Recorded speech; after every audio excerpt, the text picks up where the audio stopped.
somos tuyos. Vamos a mantener este momento y vamos a decirle: soy tuyo, Jesús.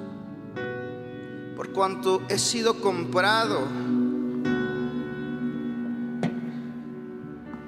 a precio de sangre, porque antes yo era esclavo de mi maldad, de mi iniquidad, de mi pecado, de mi pasado, y ahora tú me has hecho libre, Señor. Y la carta de decreto de que ahora soy libre, hoy yo la uso para decirte a ti: sí, yo quiero ser tuyo. Quiero ser esclavo, no por una deuda, sino por amor. Podemos decirle una vez más que somos suyos.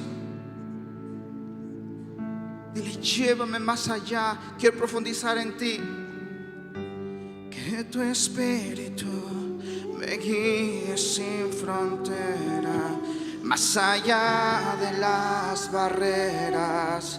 A donde tú me llamas, Tú me llevas más allá de lo soñado, donde puedo estar confiado al estar en tu presencia. Que tu espíritu me guíes sin fronteras, más allá de las barreras, a donde tú me llames. Tú me llevas más allá de lo soñado, donde puedo estar confiado al estar en tu presencia. y a tu nombre clamaré. En ti mis ojos fijaré, En tempestad descansaré en tu poder. Decláralo con todo tu corazón. Pues tuyo soy hasta el final. Podemos darle un fuerte aplauso a nuestro Dios. Somos tuyos, Jesús. Hoy proclamamos, Señor, nuestra pertenencia a ti, Jesús.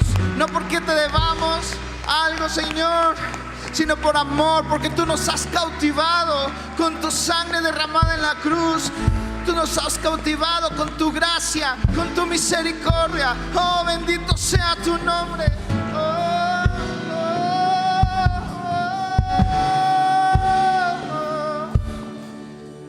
Amén.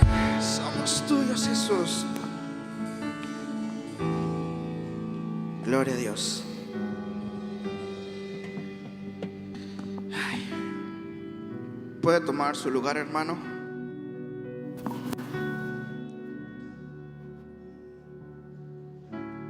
Y le voy a pedir que me acompañe con su Biblia al libro de Filipenses 3:17. Voy a leer hasta el versículo 21.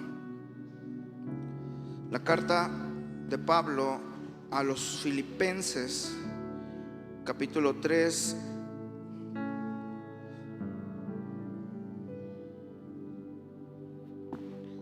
versículo 17. Vamos a esperar unos 10 segundos más para que los que no lo tienen lo puedan encontrar rápido, y los que no tienen, vamos a verlo ahí. Voy a leerlo en la Reina Valera Contemporánea. Voy a usar todos mis versos en la Reina Valera Contemporánea.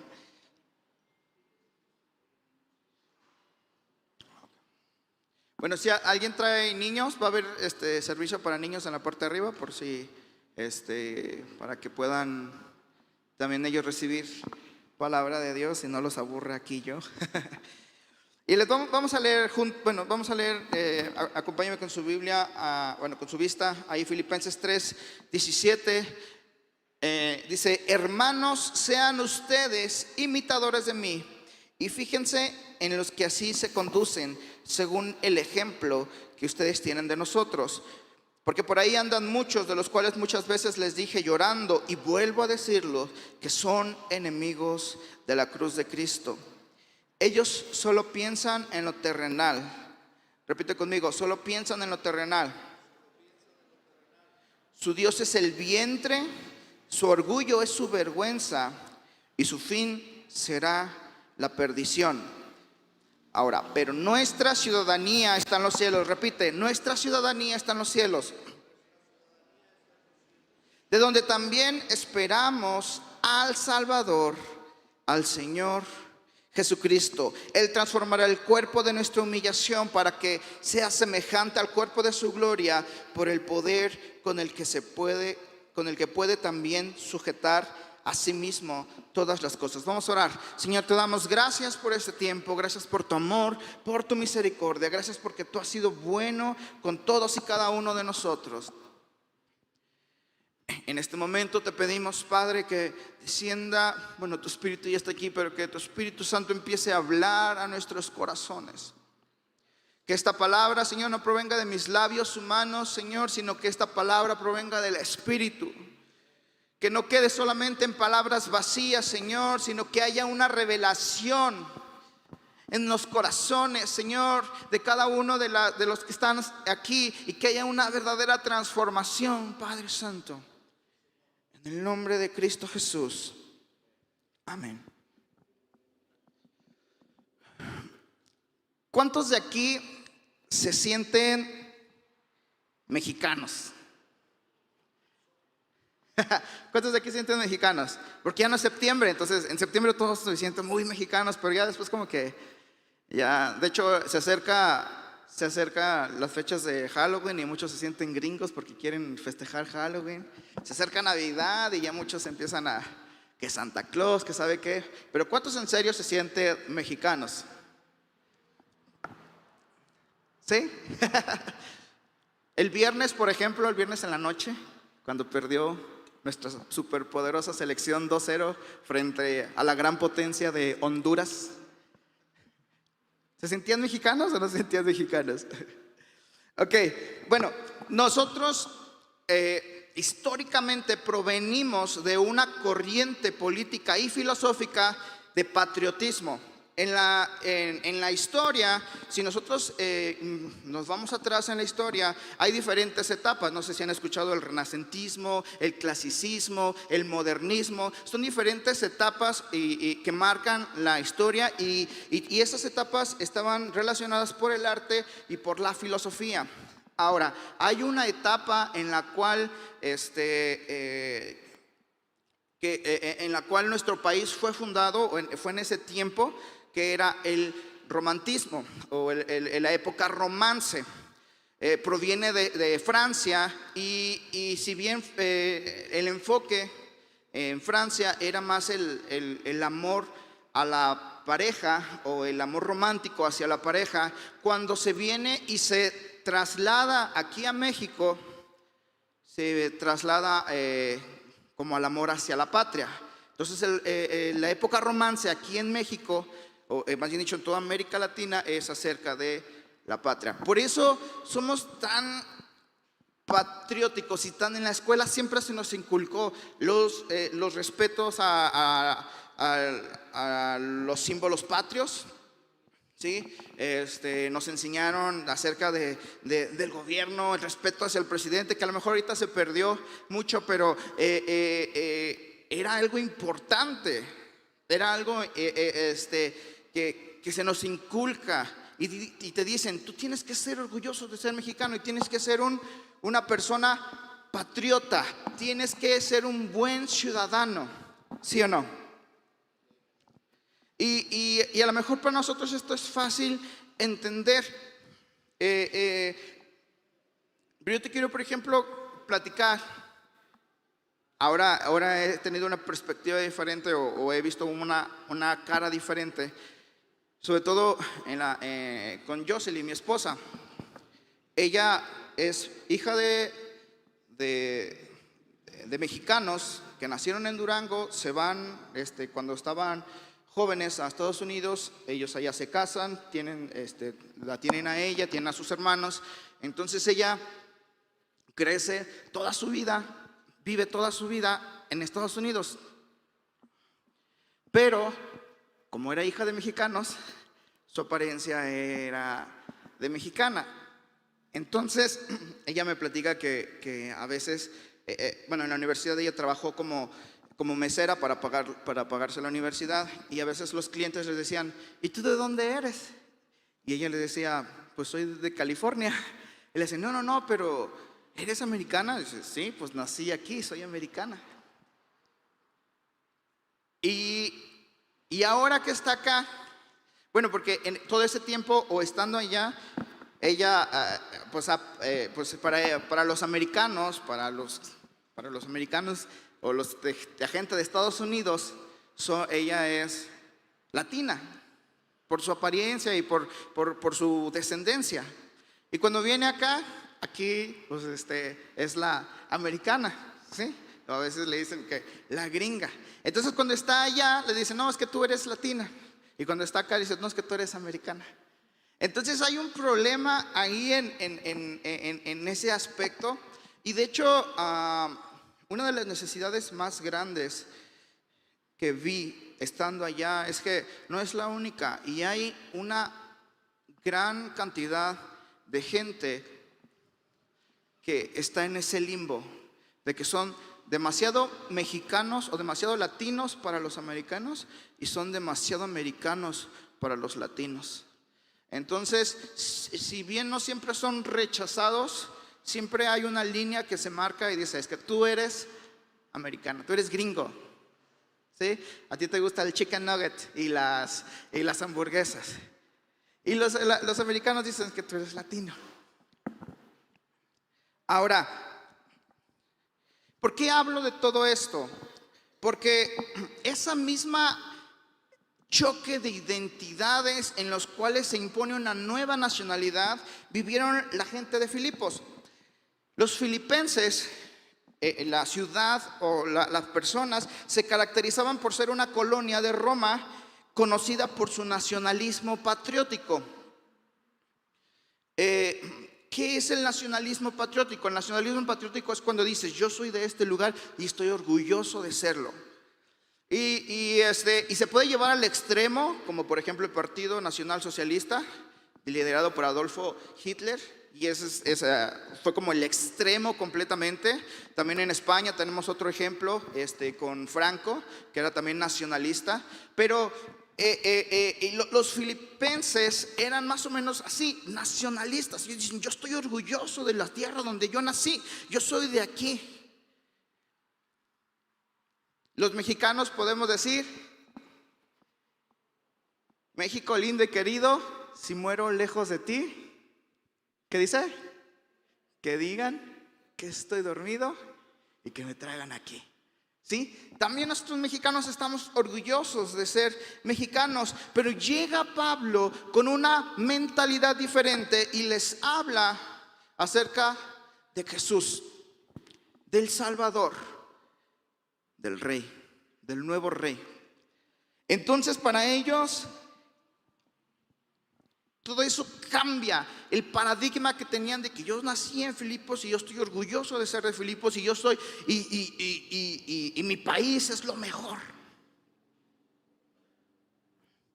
Y llega Pablo y te dice: ya no eres ciudadano de la tierra, ahora tu ciudadanía está en el cielo. Entonces empieza a haber un problema constante con los cristianos en Filipos, porque Pablo les está diciendo: ustedes, si bien respeten las reglas, vivan conforme a las reglas de su gobierno, pero ahora van a ser ciudadanos del cielo. Entonces ellos ya cambia ese paradigma, ya no son tan ciudadanos. Pero después llegan los judíos y se sienten tan orgullosos también los judíos de quiénes son ellos, y ven las diferencias que tienen con los filipenses y dicen: es que tú no estás circuncidado y todos los judíos estamos circuncidados, es que tú no haces esto, tú no cumples esto. Entonces los cristianos filipenses empiezan a tener este conflicto, este problema en el cual no sabían qué eran. Así como mi esposa, que era demasiado gringa para los mexicanos y demasiado mexicana para los gringos. Los filipenses eran demasiado cristianos para los filipenses, para los demás filipenses, y eran demasiado extranjeros para los judíos.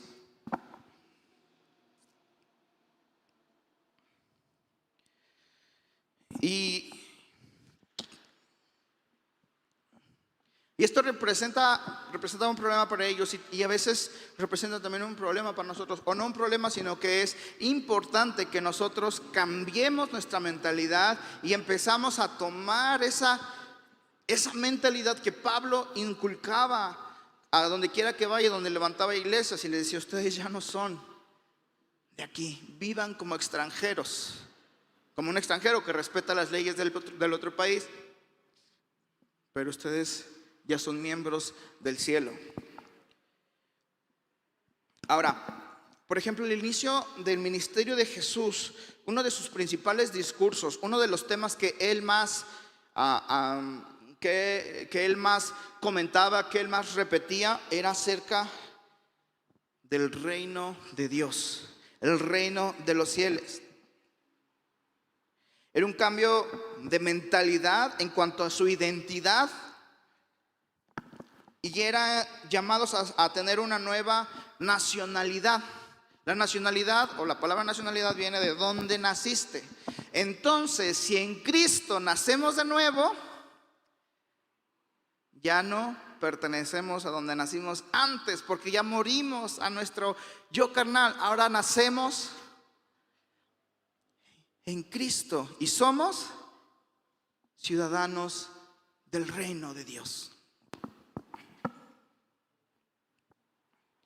Y me llama mucho la atención que desde el principio Jesús lo ve. Por ejemplo, en Mateo 1 y 2 habla acerca del nacimiento de Jesús, y de cuando él creció. Y en Mateo 3 vemos ya el bautismo de Jesús. En Mateo 4 vemos acerca de su ayuno por el desierto y el llamado que hace a los 12 discípulos. Y en el capítulo 5 vemos uno de los sermones más importantes que hizo Jesús. Cuando Jesús llama a los discípulos, empieza a predicar y empieza a hacer milagros, y la gente lo empieza a seguir. Entonces, cuando ve Jesús que la multitud era muy grande, por ahí algunas personas estiman que serían como alrededor de 5,000 personas, Jesús sube a un monte y empieza a hablar, o empieza a darles el sermón del monte. No sé si han escuchado acerca del sermón del monte. Y el sermón del monte inicia primero con una serie de frases, de 8 frases que empiezan con la palabra bienaventurados. Bienaventurado. Ya hemos hablado varias veces sobre esta palabra, que puede significar pleno, o que es feliz 7 veces, o el 7 que significa perfección, o sea que es perfectamente feliz. Ahora, Mateo originalmente se escribió en el griego, y en el griego había 3 formas o 3 términos para determinar la felicidad. Yo cuando estaba estudiando esto me voló la cabeza. Entonces el primer término es eudamonía. Ahí está el griego, por si alguien sabe griego antiguo. Pero eudamonía significa autorrealización, cuando te sientes contento, satisfecho, cuando te sientes realizado por las virtudes que tienes o por algo que te haya hecho feliz, algo que hayas hecho y te haya hecho feliz. Por ejemplo, cuando terminas de lavar el carro, terminas de limpiar la casa, de ordenar tu escritorio, ¿qué es ese sentimiento que dices? Ahí puedes decir, ¿me siento feliz? Sí, me siento feliz, me siento a gusto. Es algo que dices, soy feliz porque ya logré esta meta, ya que terminé mi carrera, ya hice lo otro. La otra palabra es eutichia. No sé si lo estoy diciendo bien, discúlpenme hermanos. Y esta significa buena suerte, o es algo que se traduce como algo bueno que te pasa espontáneamente. Como por ejemplo vas caminando por la calle y te encuentras un billete de 500 y dices, ay, Y después ves, era uno de 20, pero dices, bueno, al menos le encontré aquí un billete, ¿sí? Es algo que te pasa y dices, qué buena suerte tuve, y también te trae felicidad, ¿sí? O como por ejemplo ahorita en las rifas que hacen las empresas, imagínate que te toca la tele de 65 pulgadas. ¿Estarías triste? No, estarías feliz. Y en el griego antiguo se diría eutichia, ¿sí? Estás feliz por algo que te pasó de suerte, algo de buena suerte que te pasó. Ahora, la palabra que usa Mateo cuando escribe el evangelio, bueno, su evangelio, a veces el evangelio según Mateo, para decir bienaventurados, él escribe la palabra Macarios. Repite conmigo, Macarios. Y era una palabra que estaba reservada únicamente para referirse al sentimiento que tenían los dioses del Olimpo en la mitología griega. En la mitología griega ellos pensaban que habían varios dioses. No los voy a decir porque no los tengo muy claros, y a lo mejor los empiezo a confundir con los romanos, y no queremos cometer un error así, pero ellos creían que los dioses vivían en un lugar que era el Olimpo, que era donde ellos vivían plenamente. Y ese sentimiento de plenitud, ese sentimiento de felicidad, de satisfacción, le decían Macarios. Ahora, es muy interesante el cómo se usa justo esa palabra para decir bienaventurados, para decir son felices. Y si vemos, por ejemplo, en el libro de Mateo, si quiere acompañarme, nomás voy a darle una ojeada, no lo vamos a leer a detalle, pero en el libro de Mateo 5, que es donde empieza Jesús en el Sermón del Monte, empieza a decir: bienaventurados los pobres de espíritu, son felices los pobres de espíritu, porque de ellos es el reino de los cielos. Son felices o bienaventurados los que lloran, porque ellos recibirán consolación. Son felices o bienaventurados los mansos, porque ellos heredarán la tierra. Y empieza a decir así una serie de 8 que si lo queremos ver a detalle, nos podríamos sacar un estudio completo de esto. No me quiero detener mucho en esto, pero Jesús usa esta palabra de bienaventurado, Macarios, que era un sentimiento de plenitud, de felicidad reservada o el concepto para los dioses, una felicidad divina. Ahora, ¿por qué les comento todo esto?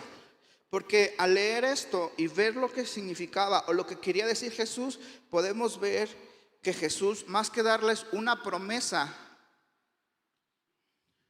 les estaba dando un camino, les estaba invitando a formar parte del reino de los cielos, ¿sí? A formar parte de esa divinidad. Porque los griegos decían: el Olimpo es un lugar inaccesible, reservado solo para los dioses. Y Jesús les dice: el reino de los cielos es para ti. De hecho, si tú crees, eres parte del reino de los cielos.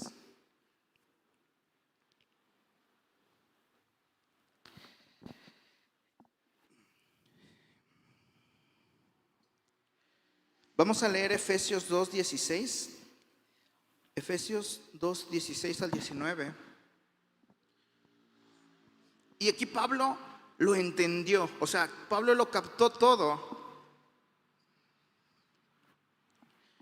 Y les dice: y para reconciliar con Dios a los dos en un solo cuerpo, mediante la cruz, sobre el cual puso fin a las enemistades, Él vino y a ustedes que estaban lejos les anunció las buenas nuevas de paz, lo mismo que a los que estaban cerca. Por medio de Él, unos y otros tenemos acceso al Padre en un mismo espíritu. Y el 19 dice: por tanto, ustedes ya no son extranjeros para Cristo, ni advenedizos, sino conciudadanos de los santos y de los miembros de la familia de Dios.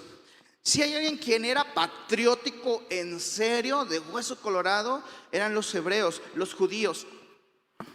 Y ellos veneraban a Abraham. Y todo el linaje de Abraham era importante. Si tú eras judío, era importante que estuvieras lo más cerca posible de la línea directa de descendencia de Abraham. Por eso decían: soy Isaac, hijo de Jacob, hijo de Abraham. O sea, empezaban a decir su linaje. De hecho, Jesús es descendiente directo de Abraham. De hecho, la genealogía viene ahí al principio de los evangelios.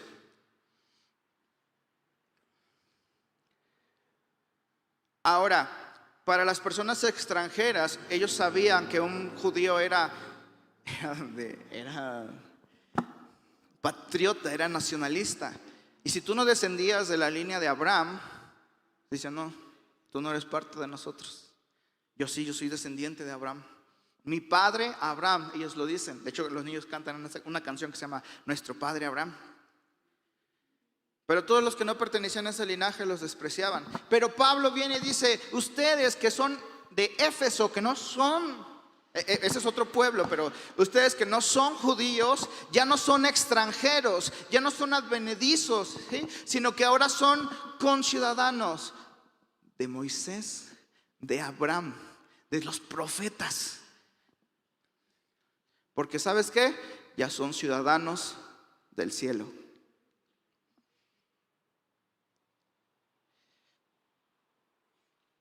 Y de hecho, el monte, donde Jesús les habla eso del monte, tiene una representación o tiene un significado muy especial.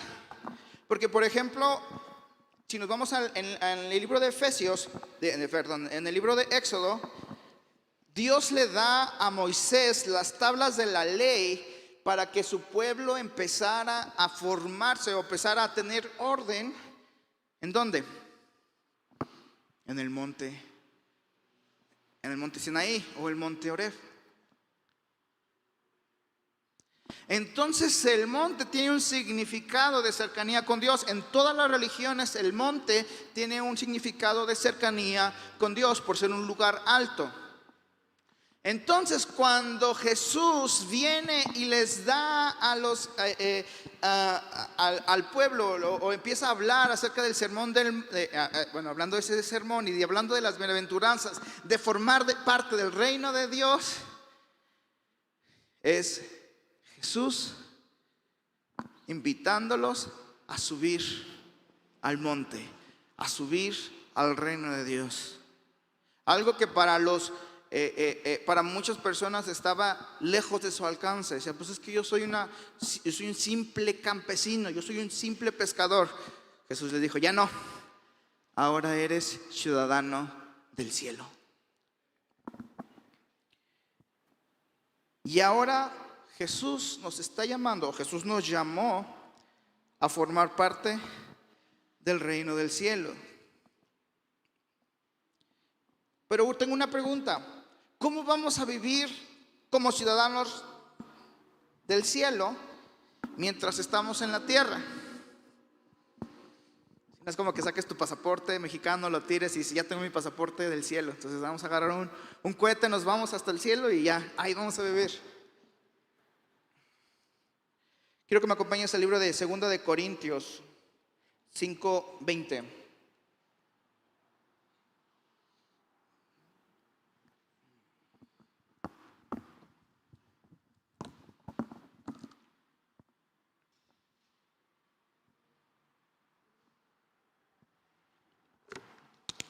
Dice: así que somos ¿qué? No se escuché. ¿Somos qué? Somos embajadores de Cristo. Y como si Dios les rogara a ustedes por medio de nosotros, en nombre de Cristo les rogamos: reconcíliense con Dios. Ahora me voy a enfocar en esta palabra, embajadores. ¿Qué es un embajador?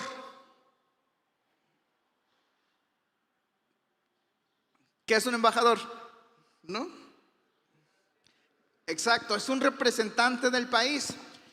Entonces, cada país que está dentro del acuerdo de los acuerdos de los tratados de Viena, tiene un embajador de cada país.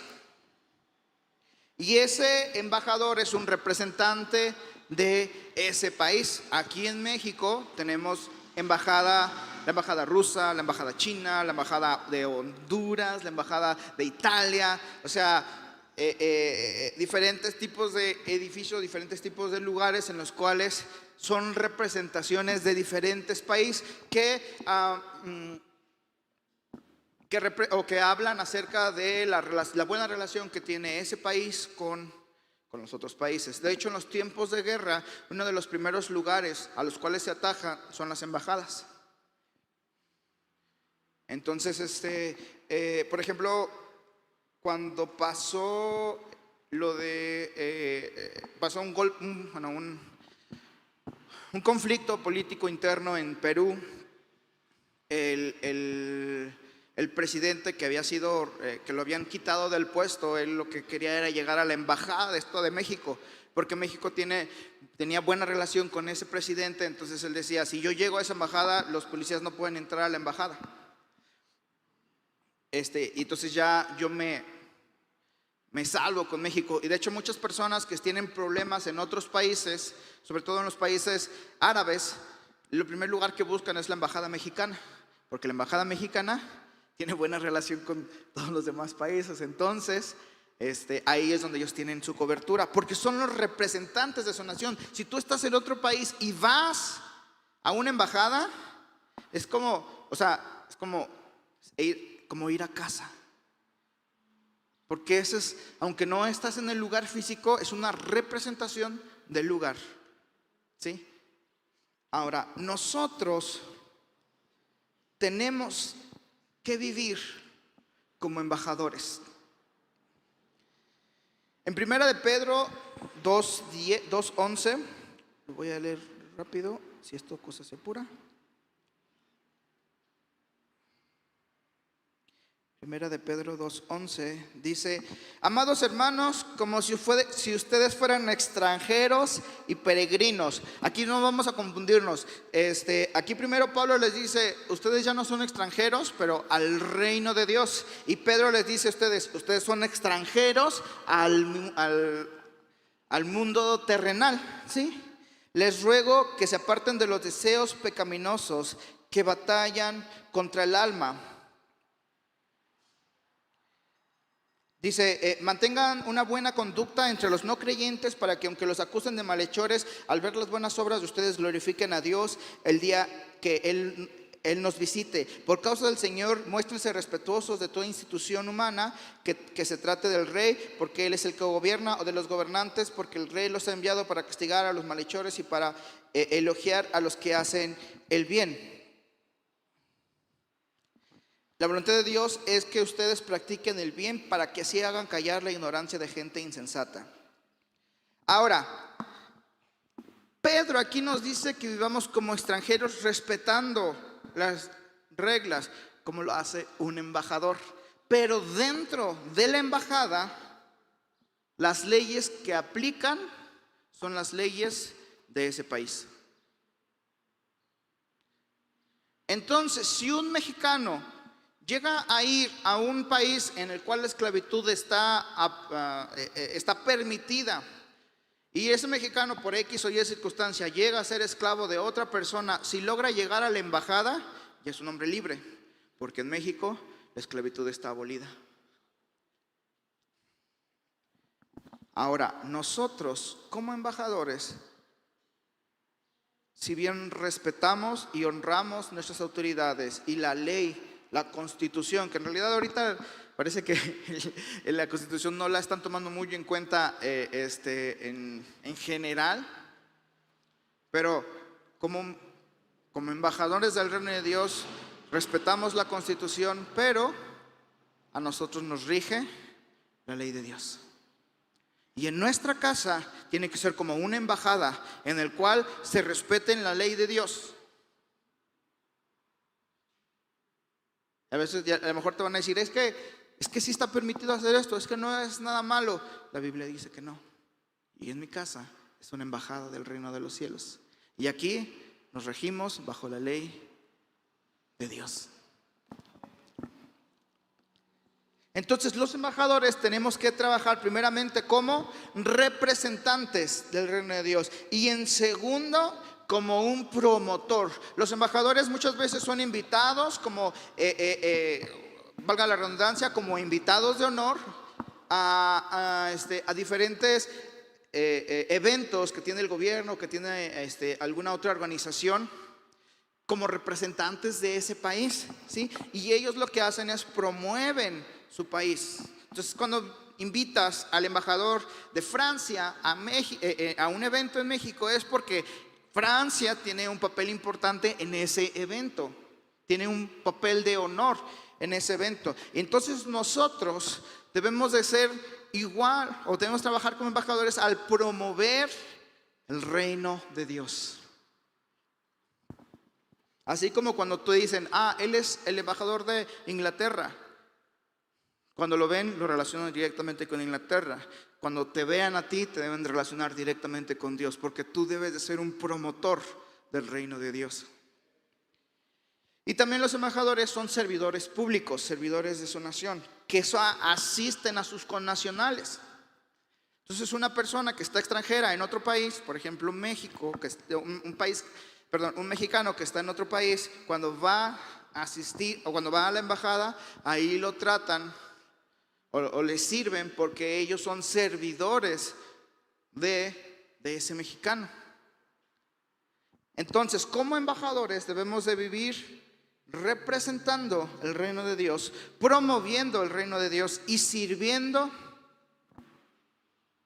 en general a todos los demás, pero también a los que son del reino de Dios. Entonces ya tenemos aquí dos puntos. Somos ciudadanos del cielo, pero no solamente somos ciudadanos, sino que también somos embajadores. ¿Sí queda claro?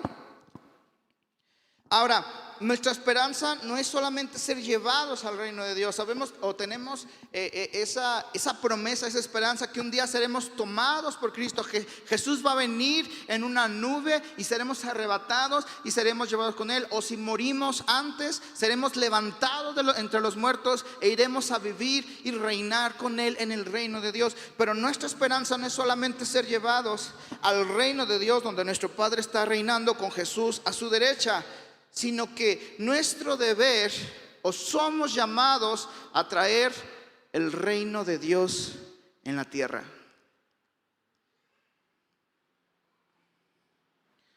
Por eso Jesús les da ese sermón. Y si vemos el sermón, que son son 3 capítulos, 5, 6 y 7, Jesús se extiende, y uno de los temas recurrentes en ese sermón es el reino de los cielos. Pero no les dice, ustedes van a ser llevados al reino de los cielos, ustedes van a ser llevados, ustedes un día. No, dice, el reino de los cielos ha llegado y se va a manifestar aquí.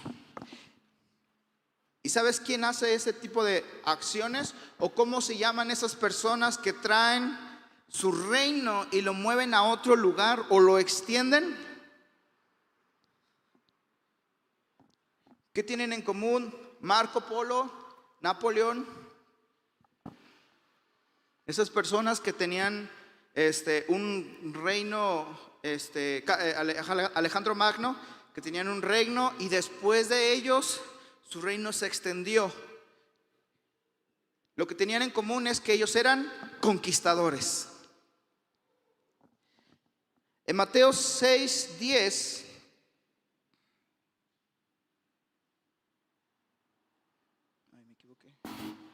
dice, cuando seguimos en el sermón del monte y los discípulos le preguntan, ¿cómo vamos a orar? Y Jesús les dice, Padre nuestro que estás en los cielos, santificado sea tu nombre. Y luego dice, venga tu reino. No está diciendo, guárdame para cuando yo vaya a tu reino. No, dice, que tu reino se establezca, que se haga tu voluntad, así como es en el cielo, aquí también, aquí en la tierra.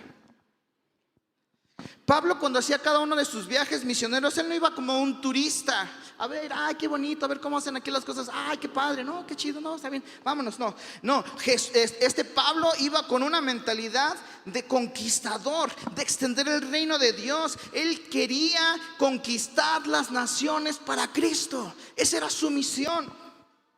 Y las cartas que tenemos en la Biblia son la evidencia de que su mentalidad era una mentalidad de conquistador. Sí, que en las ciudades donde gobernaba la avaricia, la maldad, la envidia, estableció cuarteles o estableció iglesias donde practicaban cosas irruptivas a lo que se practicaba antes, como la maldad, la envidia, la avaricia.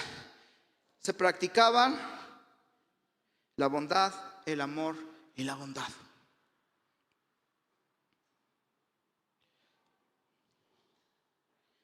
¿Cuántos saben que este mundo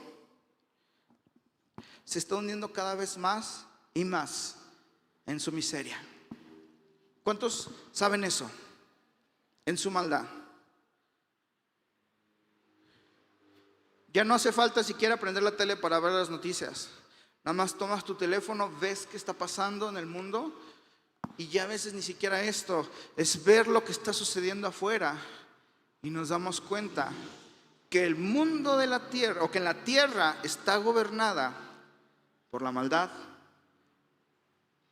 la avaricia, la envidia, el odio. Y como embajadores del reino de Dios, pero también como conquistadores, nosotros tenemos que actuar de manera irruptiva, de manera revolucionaria. ¿Cómo es? Con amor, con bondad, con mansedumbre.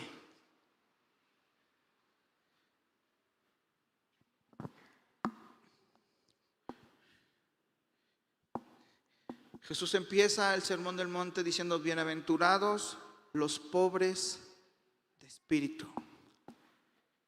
Y lo dice en un mundo terrenal donde el ser rico lo es todo, donde la aspiración a felicidad es una persona rica. Tú dices, ¿quién es una persona feliz? Una persona plena, una persona que tiene buen ahorro en el banco, que tiene casa propia, a lo mejor otra casa, un carro. Terrenalmente es eso, un empleo estable, una familia. Y Jesús les dice: no, los que son felices son los que lloran, son los que sufren. Esos son los que son parte del reino de Dios.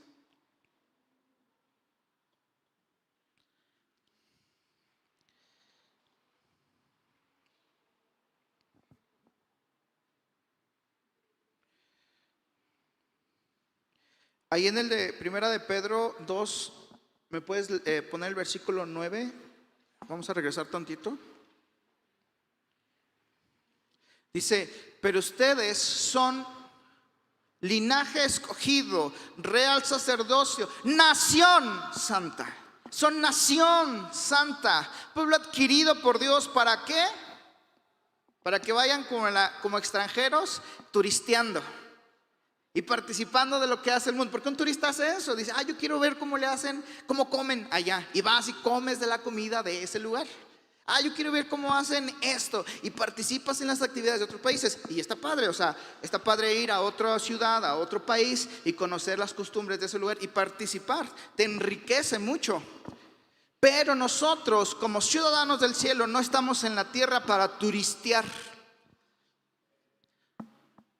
Si bien somos extranjeros, debemos actuar porque somos ciudadanos del cielo, debemos actuar como embajadores y como conquistadores. Entonces, ¿a qué hemos sido o por qué estamos aquí en la tierra si ya somos linaje escogido, real sacerdocio, nación santa, pueblo adquirido por Dios? Es para anunciar los hechos maravillosos de aquel que nos sacó de las tinieblas a su luz admirable.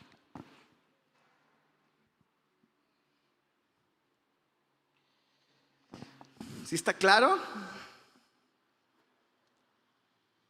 ¿Cuántos turistas hay aquí? cuántos conquistadores estamos hoy aquí? Mi mensaje de hoy era para motivarte, primero para recordarte que eres ciudadano del cielo,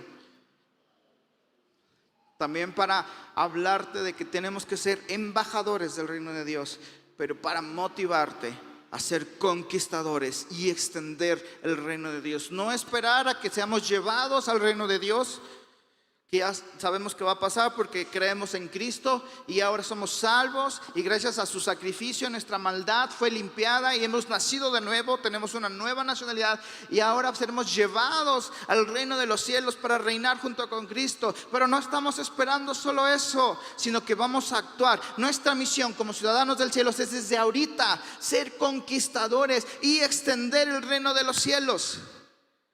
Que no gobierne más las tinieblas, que no gobierne más la maldad, que no gobierne más el odio, que no gobierne más la envidia, que gobierne la bondad, el amor, la generosidad, que gobiernen las cosas por las cuales predicó Jesús. Yo les recomiendo, hermanos, que en su semana, en sus tiempos de devocionales y estudios bíblicos, busquen el Sermón del Monte y lean esos 3 capítulos. No tiene que ser todo de jalón. De hecho, les recomiendo que Jesús hace pausas en algunos y algunas Biblias tienen los subtítulos. Si quieres, un día lee un subtítulo, el segundo día lee otro subtítulo. Es menos de un capítulo y reflexiones en lo que Dios está diciendo. Pero cuando escuches acerca del reino de Dios, recuerda que somos conquistadores. Cuando escuches acerca de las bienaventuranzas, no es solamente una promesa de lo que Dios va a hacer en tu vida, sino que es un recordatorio de que un bienaventurado es alguien que salió de su condición humana para ser llevado a una condición divina. Macarios, a una condición celestial, porque ahora somos parte del reino de los cielos. ¿Cuántos lo creen?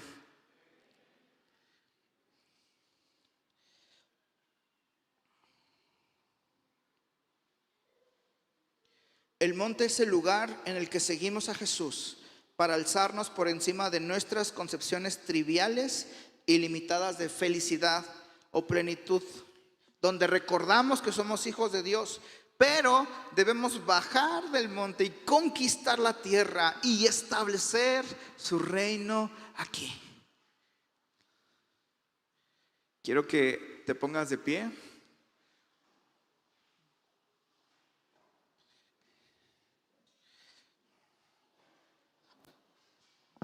Sé que a lo mejor es nuestro canto predilecto para las ministraciones aquí en la tierra, pero este canto es un regalo de Dios muy grande para nosotros y para recordarnos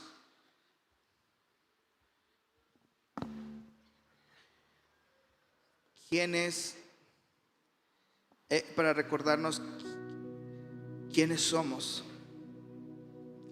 Este canto usa esa palabra, esa frase donde dice: la tierra gime por la manifestación de los hijos de Dios. Cuando vemos la maldad que hay en el mundo y cómo está creciendo y cómo está extendiéndose, podemos ver la tierra agonizando por un alivio que tú y yo tenemos, que es el reino de Dios, que tú y yo tenemos porque nos ha sido dado. Y por eso dice: la tierra gime por la manifestación de los hijos de Dios, por la manifestación de los ciudadanos del cielo, por la manifestación de los embajadores, de los conquistadores, que lleven una acción revolucionaria como es el amor, la bondad, la generosidad.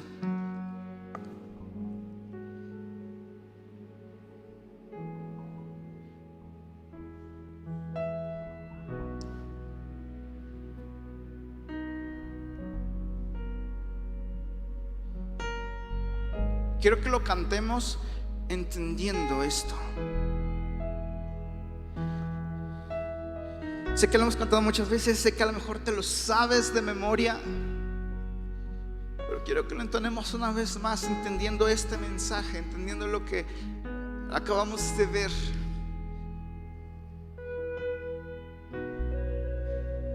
La tierra está gimiendo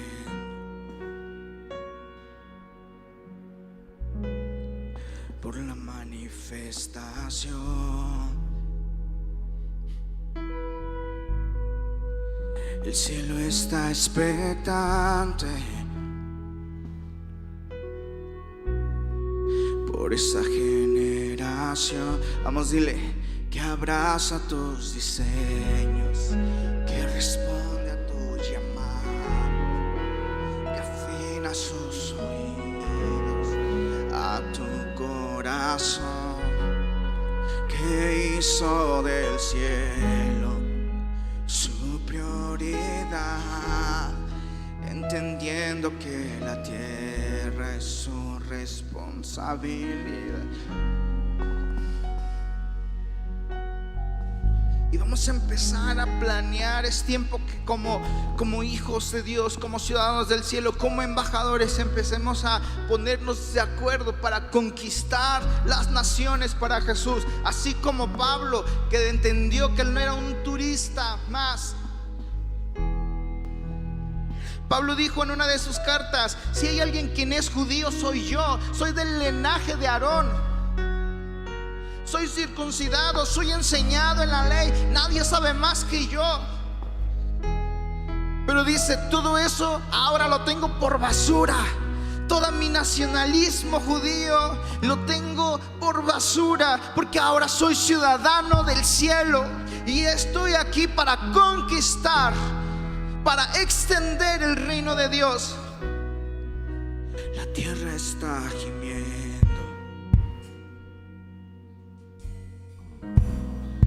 por la manifestación.